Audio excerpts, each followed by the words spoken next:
Hello, my lovelies. It's been a while, hasn't it? Oh, yes. About a few months, and I last did a tiny little update.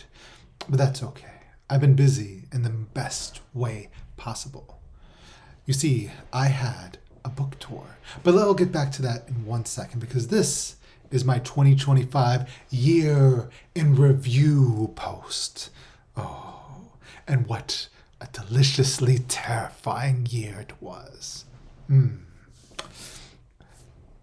Well, where to start? Oh, first, I had 2 books published. Yes, I actually edited 2 books and published 2 books in this year, as well as sold a 3rd book that I edited a little after those. So I probably, well, let me change. I edited 3 books, sold 1 book, and then published 2 books. So the books that I had published, the first one this year was Suicide Music. This one was published by Third Estate Books. Wonderful, wonderful story. This is my David Lynch Twin Peaks meets kind of Hannibal the TV show kind of thing about surreal serial killers. The overview basically is when Hazel's brother is found unresponsive with his eyes sewn shut, her urge to cut returns, and it makes her feel whole, makes her feel like she's keep bringing the pain out. After all, what else could she do? Her family is homeless. Her dad stranded them for a new life, and her new boyfriend, Dylan, is obsessively following her. It's got a lot to do with self-harm, depression, suicide, and from what a lot of people have told me about when they read it, and this means a lot to me, is that they felt like seen. People who have like done self-harm, they felt like it rang true to them, which when I was younger, I did the same thing. And then like I felt like it was necessary to put this out for that very reason. My second book was also another very both the books this year you could say were very personal books to me. Very, very ones indeed. That one was Cancer Eats the Heart. Now this one is personal to me in a different way than the other one was. That one was personal because of dealing with depression, suicide, self-harm, as well as like ostracization, poverty, things like that. This one has to do with disability and being disabled in this world. I have multiple sclerosis myself. I walk with a cane. I'm slowly going blind in my left eye. A whole bunch of other issues, aphasia, all sorts of problems that I struggle with daily. And so this book, I wanted to talk about that and go into that. This one is about the people in Dark Rivers who are dying, disabled, and chronically ill, turning to vampirism as a cure. And when it becomes the cure, obviously, it's not the cure they expected. Not only do they have to murder people they love in order to just stay healed for 24 hours, because after 24 hours is up, they need to feed again in order to stay healed. But also, too, they're being hunted now by twisted vampire hunters who take their bones out of their body to use for dark spells and then let them die in the sunlight. Their body, just this melting bones in the sun. So those were the 2 books I had published this year, Cancer Eats the Heart and Suicide Music. Wonderful books, available at bookstores everywhere. You can get it. There's a few indie bookstores that have them on the shelves, but you can also order it from your local indie bookstore, which is the preferred method. Obviously, support local, amazing stuff. But you can get it at Amazon and Barnes & Noble as well. And again, Cancer Eats the Heart and Suicide Music. The book that I sold this year, and it's going to be published in 2020, well, this year now, 2026. So I sold in 2025, but it's going to be published this year, October 2026, is Rust Belt Gothic. And this one is about a recovering alcoholic who is also a horror fan, returning to her small town of, what was the name of the town? Copper Creek, Pennsylvania, to see her family because her parents have gone missing. And she realizes when she comes there that the town is trapped by a bunch of time loop spiders. It becomes this whole meta horror conversation on horror itself, not just as a genre, all the subgenres, monsters, creature features, all that sort of stuff. Wonderful things, but it also is deliciously cosmic horror. Really great. The first paragraph of that one is one of my favorites. It starts off with Bear knew she wasn't a final girl because she fucks and final girls don't fuck. She was also over 30. Anyway, I don't want to give away too much of it anyway. But it ends with like her saying she was a survivor. She didn't care that she wasn't a final girl because she was a survivor. And that's like the whole point of the book is like deconstructing like bits of horror and things like that.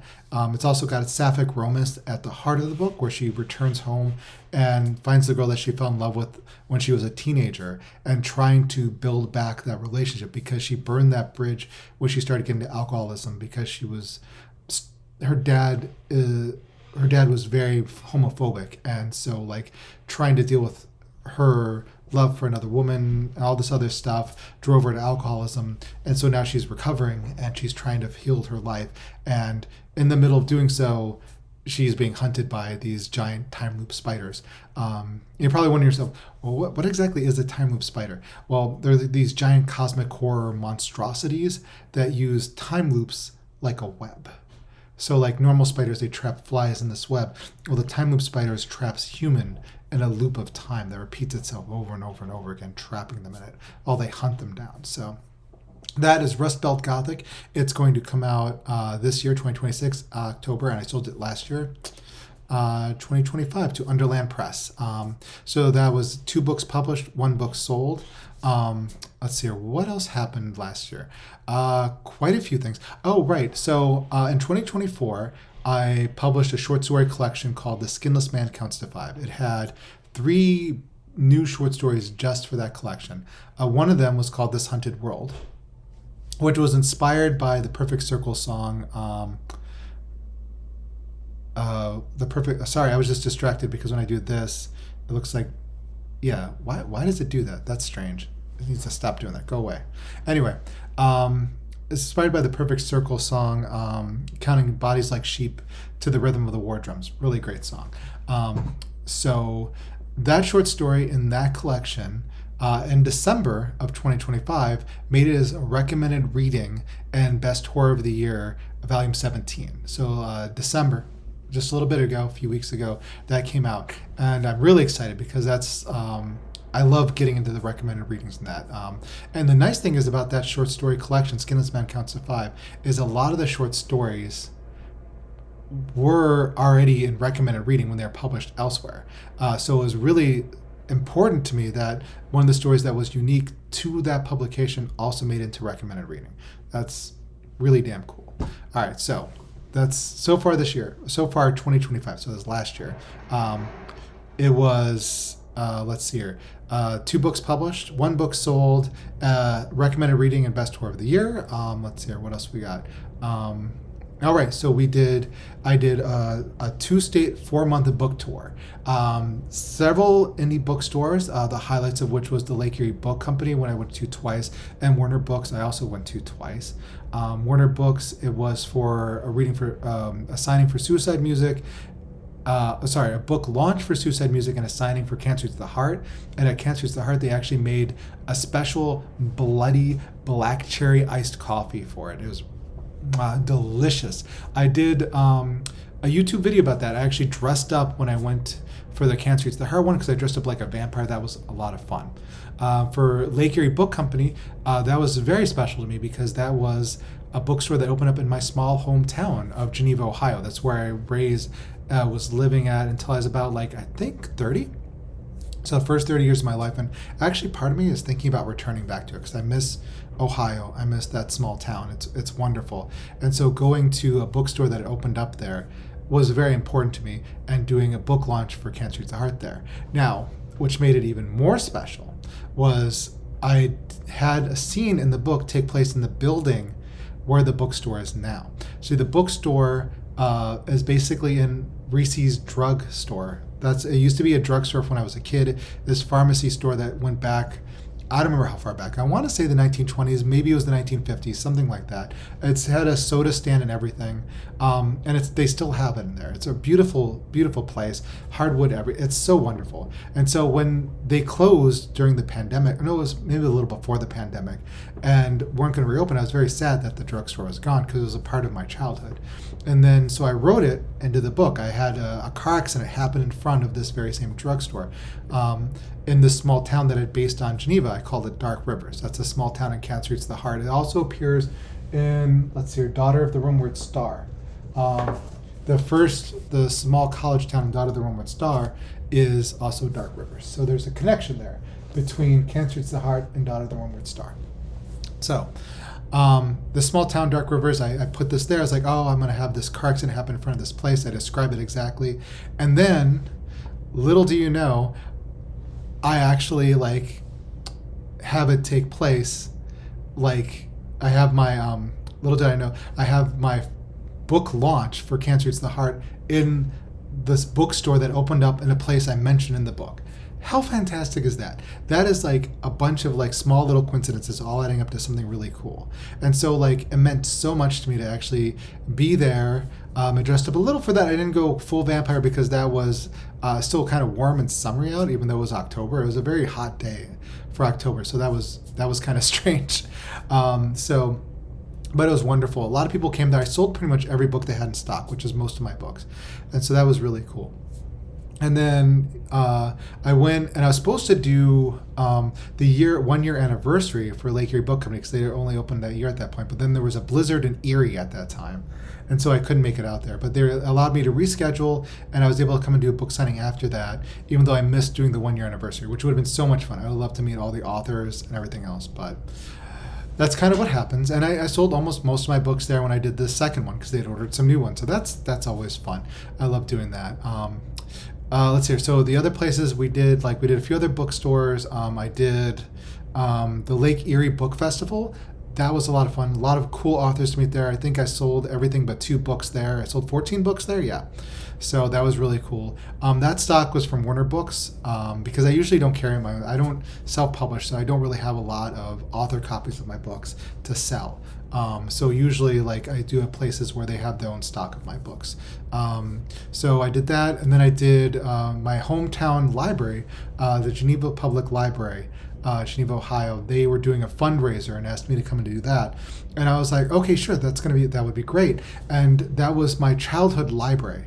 So how important was that to me, to go to the place that made me into the writer that I am and support them and raise funds for them.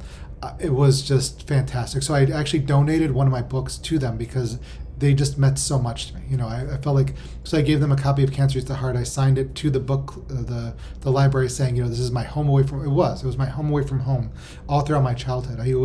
We lived down the street from the library when I was a kid. And so my mom would let me just walk there even when I was pretty young. And I just walked just around the corner, go right to the library, and I'd spend all day there. I'd just spend all day reading, and then I'd come home with a pile of books, and I'd read maybe 1 or 2, take the rest back, do this, repeat ad infinitum. It was a wonderful experience to be able to do that.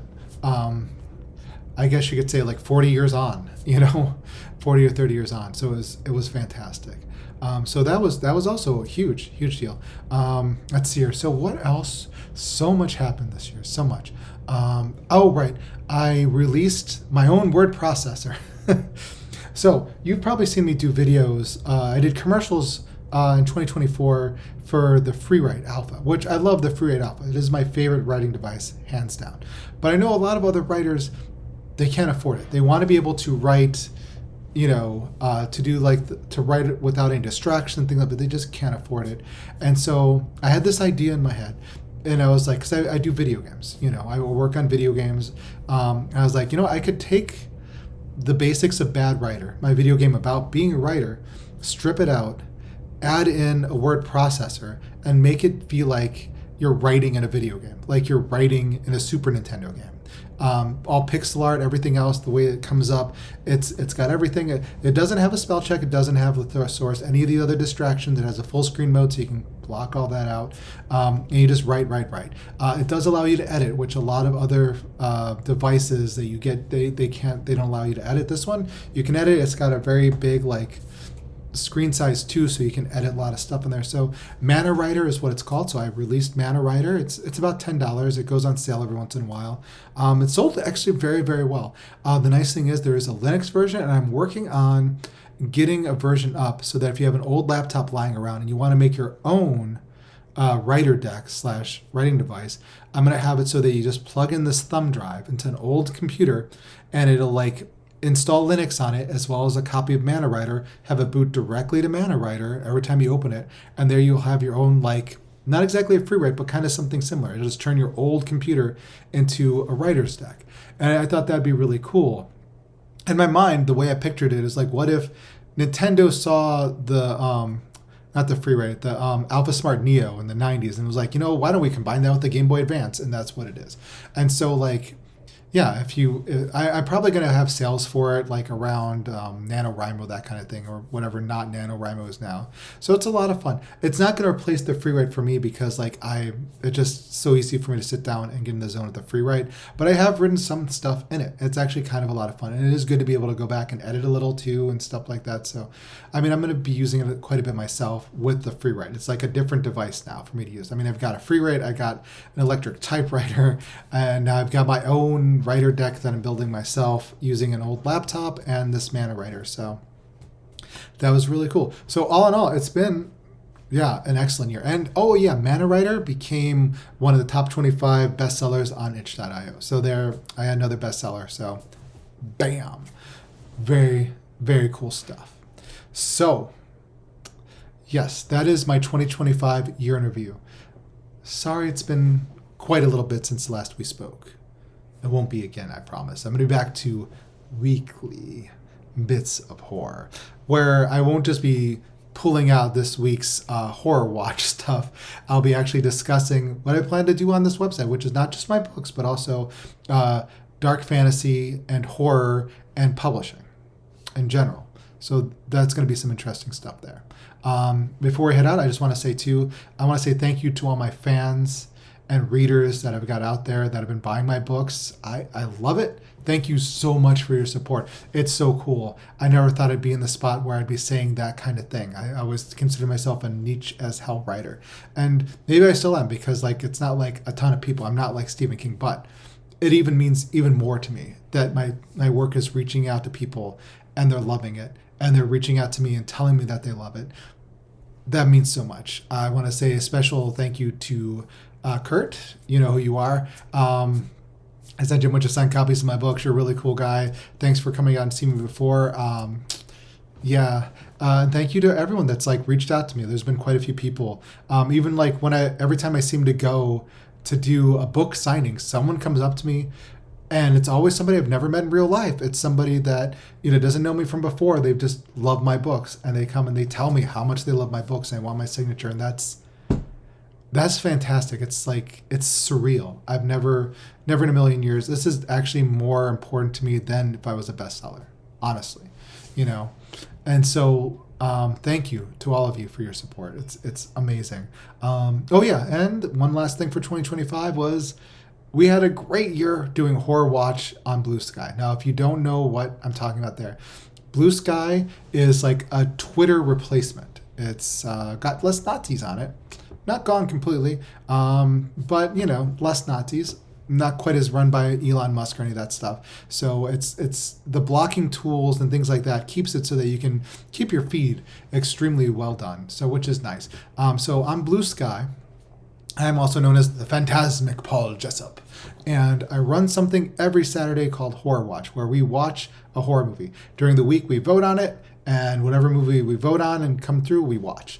And so I've been treating myself as a kind of horror host for Blue Sky, as the Phantasmic Paul Jessup. And so we watch the movies, we have a lot of fun, we talk, it's a blast. You know what I mean? Every once in a while, we get somebody on there that actually tells us more about the movie than we'd ever expected, which is so cool. We've had a few people that have actually been in the movies, or some of the directors. If it's like a little lower indie movie, they join in. It's a lot of fun. So if you're on Blue Sky, check us out. It's hashtag Horror Watch. So that's a lot of fun. Yeah. I'm trying to think. What else? I think that's about it. So that was a wonderful 2025. I mean, don't get me wrong. There's a lot of bad stuff that happened in the wider world of 2025. And we lost some amazing people. There's been a lot of deaths. But right now I'm focusing on the positive and talking about the really cool stuff that's been happening in my career as a writer. Two more things. My son made me this as a Christmas present. He welded a six-sided die. How badass is that? Look at that. That's so cool.